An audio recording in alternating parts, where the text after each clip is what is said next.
รายการนี้เป็นรายการทั่วไปสามารถรับชมได้ทุกวัย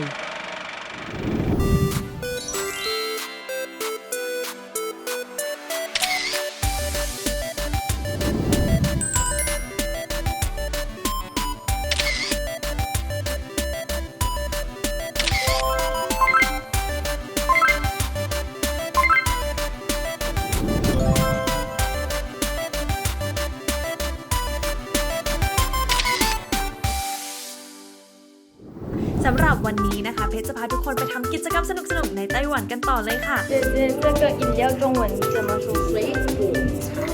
水果茶。OK 2 1走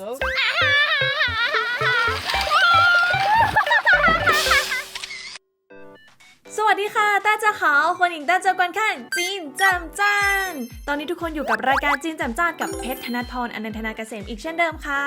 สำหรับวันนี้นะคะเพชรจะพาทุกคนไปทำกิจกรรมสนุกๆในไต้หวันกันต่อเลยค่ะบอกเลยว่ากิจกรรมอัดแน่นมากจริงๆค่ะแต่ก่อนที่เราจะไปเริ่มกิจกรรมของเราในวันนี้นะคะเราต้องมาเติมพลังกันก่อนด้วยอาหารเย็นของเราวันนี้ค่ะอาหารเย็นภาษาจีนเรียกว่า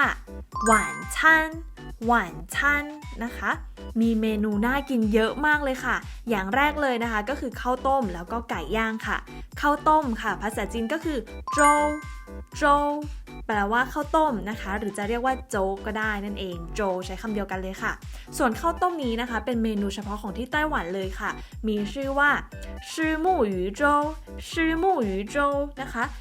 โดยคำว่าชื่อมู่หยูแปลว่าปลานวลจันทร์ค่ะเพราะฉะนั้นชื่อมู่หยูโจวก็คือข้าวต้มปลานวลจันทร์นั่นเองข้าวต้มปลาค่ะส่วนไก่ย่างนะคะไก่ย่างภาษาจีนเรียกว่าเข่าจี้เข่าจี้โอ้โหเห็นแล้วหิวมากๆเลยค่ะส่วนเมนูนี้นะคะก็เป็นเมนูของไต้หวันเหมือนกันเลยค่ะมีชื่อว่ากั่วเมาชาลากั่วเมาชาลาคำว่ากั่วเมานะคะเป็นผักชนิดหนึ่งค่ะทุกคนของไต้หวันเรียกว่ากั่วเมานะคะส่วนภาษาไทยเนี่ยจะเรียกว่าผักกูดนั่นเองค่ะส่วนชาลาเราเคยรู้จักกันไปเมื่อตอนที่แล้วนะคะชาลาแปลว่าสลัดนั่นเองถ้าแปลตรงตัวนะคะกั่วเมาชาลาก็แปลว่าสลัดผักกูดนั่นเองนะคะส่วนเมนูนี้นะคะทุกคนเป็นเหมือนมันฝรั่งค่ะที่ท็อปด้วยมายองเนสแล้วก็กุ้งแห้งนะคะคำว่ามันฝรั่งค่ะภาษาจีนใช้ว่าถูโต้ถูโต้มันฝรั่งส่วนมายองเนสค่ะเรารู้กันอยู่แล้วนะคะก็คือต้านหวางเจียงต้านหวางเจียงมายองเนสนะคะส่วนกุ้งแห้งค่ะใช้คำว่าเซียกัน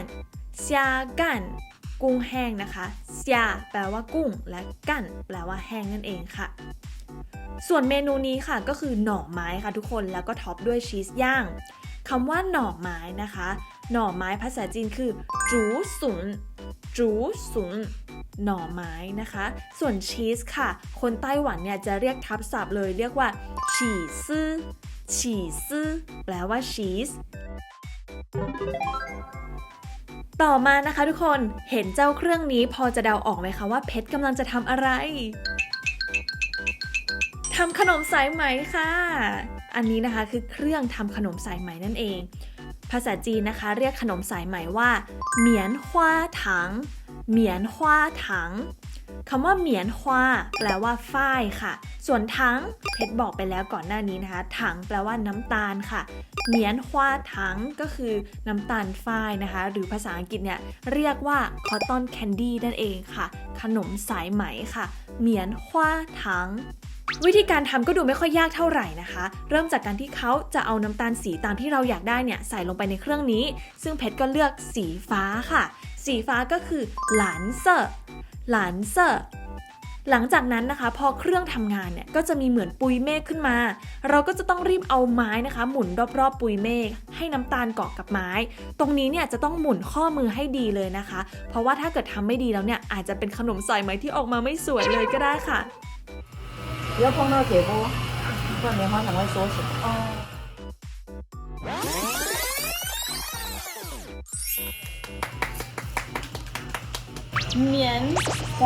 棉花糖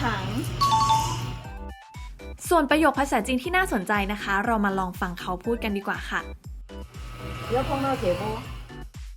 เขาบอกกับเพชรว่า不要碰到铁锅不不要碰到铁锅คำว่า不要不要แปลว่าอย่านะคะอย่า不要碰到ปกติเนี่ยจะแปลว่าพบหรือเจอนะคะแต่ว่าในที่นี้เนี่ยจะแปลว่าโดนนั่นเองนะคะอย่าไปโดนประมาณนี้นะคะเถี่ยกั้วเถี่ยกั้วเถี่ยกั้วก็คือหม้อเหล็กนั่นเองค่ะ不要碰到铁锅อย่าไปโดนหม้อเหล็กล่ะ不然棉花糖会缩小。ต่อมานะคะทุกคน不然棉花糖会缩小不然棉花糖会缩小不然นะคะ不然แปลว่าไม่อย่างนั้น棉花糖ก็คือขนมสายไหมค่ะ缩小缩小แปลว่าหดเล็กลงค่ะ不然棉花糖会缩小ไม่อย่างนั้นขนมสายไหมก็จะหดเล็กลงถัดมาค่ะเราจะมาเล่นไฟเย็นกันนะคะคำว่าไฟเย็นค่ะภาษาจีนเรียกว่าเซียนหนู่ปังเซียนหนู่ปัง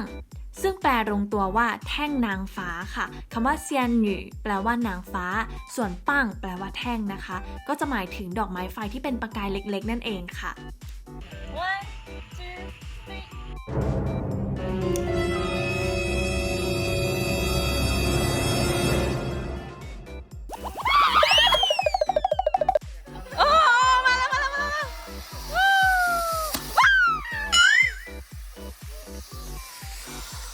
ฝีมือเขานอกจากจะมีให้เราเล่นจุดไฟเย็นหรือว่าเซียนหยู่ปังแล้วนะคะเขายังมีจุดพลุด้วยค่ะและแน่นอนค่ะว่าเพชรจะไม่ใช่ผู้กล้าที่จะไปจุดพลุแน่นอนนะคะขอเป็นคนยืนให้กำลังใจอยู่ไกลๆดีกว่าค่ะ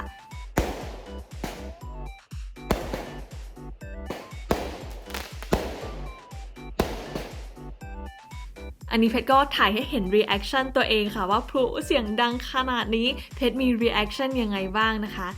ส่วนตัวพลุแน่นอนค่ะว่าสวยมากๆเลยค่ะภาษาจีนนะคะเรียกพลุว่าเยียนฮวาเยียนฮวา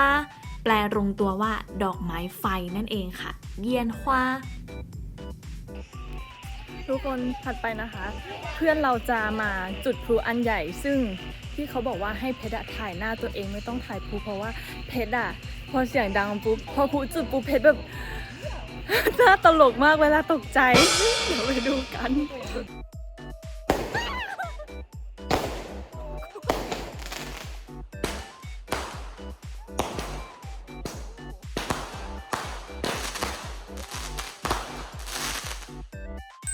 เรามาดื่มเครื่องดื่มอร่อยๆกันต่อดีกว่าค่ะ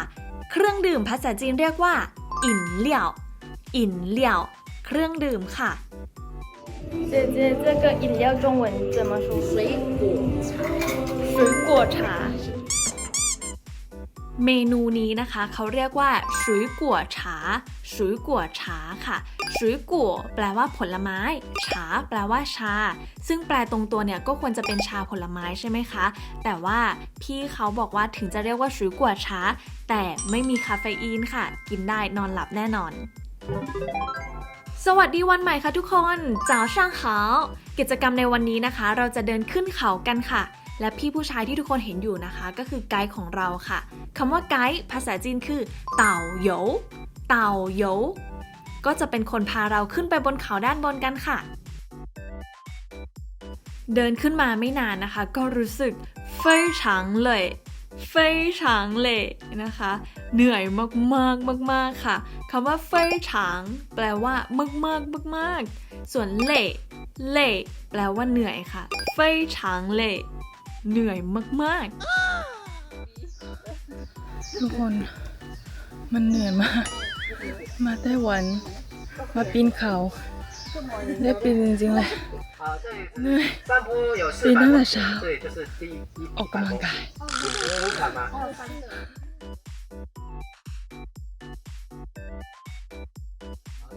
ใครอยากมาออกกำลังกายปีนเขาเรียนเชิญค่ะพี่ไกด์นะคะก็บอกกับเราว่าสำหรับทางขึ้นเขาตรงนี้นะคะไม่ว่าจะเป็นฤดูร้อนหรือฤดูหนาวเนี่ยก็จะรู้สึกเย็นสบายค่ะเพราะว่าแสงอาทิตย์ส่องมาถึงน้อยมากมารู้จักคำศัพท์ภาษาจีนกันดีกว่าค่ะคำว่าเขาหรือภูเขานะคะภาษาจีนเรียกว่าชันภูเขาค่ะส่วนการปีนเขานะคะปีนเขาคือผาชัน พระอาทิตย์นะคะก็คือ太阳太阳ส่วนฤดูร้อนค่ะก็คือ夏天夏天ส่วนฤดูหนาวก็คือ冬天冬天พอเดินมาถึงจุดนี้นะคะเราก็จะได้มาหาอะไรเล่นกันค่ะเราจะมานั่งขวาเชอกันค่ะคำว่าขวาแปลว่าลื่นหรือเลื่อนนะคะส่วนเชอแปลว่ารถขวาเชอก็คือรถเลื่อนค่ะเราจะมานั่งสิ่งนี้กันนี่นะคะพี่คนแรกก็จะเป็นตัวแทนลองนั่งให้เราดูก่อนค่ะเจียเยคือจริงๆพี่เขาบอกว่าเราสามารถมือหนึ่งจับมือหนึ่งถือโทรศัพท์หรือกล้องไว้ได้ที่จะได้ถ่ายใช่ไหมแต่ไม่มีใครถือเลยเพราะว่ากลัวแต่เพชรคิดว่าเพชรจะลองดูเพราะว่าเพชรเคยไปเล่นซิปไลน์มาแล้วถ้าเพชรผ่านซิปไลน์มาได้อันนี้ก็น่าจะได้อยู่ปะพร้อมค่ะพร้อมมากโซเรดี้哥哥有人掉过吗没有โอเคไม่เคยมีคนตก我会是第一次第一个人OK 2 1走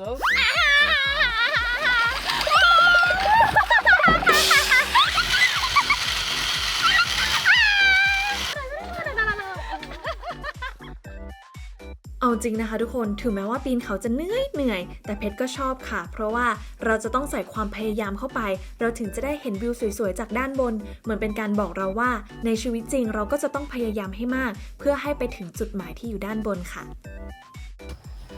เมื่อกี้นะคะไม่เห็นวิวเลยนะคะทุกคนเห็นด้านหน้าเพชรที่แบบอย่างนี้เพราะฉะนั้นถ้าเกิดว่าใครอยากเห็นว่า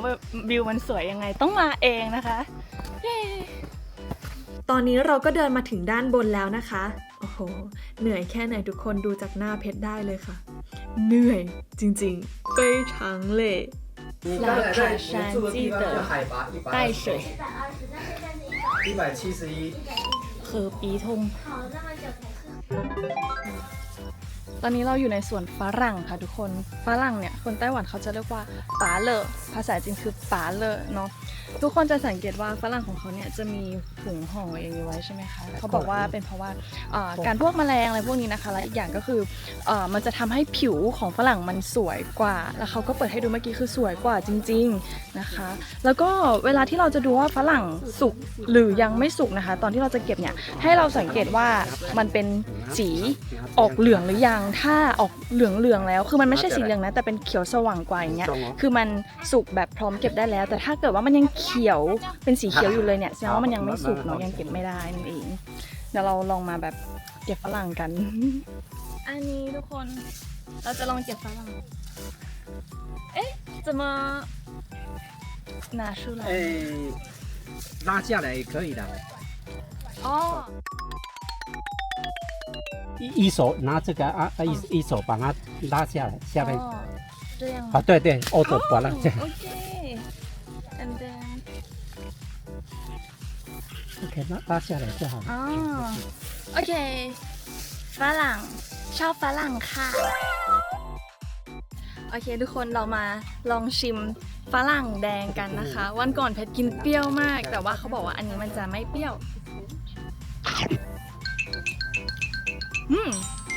ไม่เปรี้ยวเลยหวานเขาบอกว่าถ้าเกิดมันเปรี้ยวเนี่ยแสดงว่ามันอาจจะยังสุกไม่พอแต่อันนี้มันสุกกำลังดีแล้วทุกคนดูฝรั่งของที่เนี่ยผิวเขาสวยมากดูอย่างนี้เลยแล้วดูสีทุกคนมันมีรอยกัดฟันเพชรไปแล้ว ขอโทษนะแต่ว่าสีมันสวยมากดูสิอร่อย好吃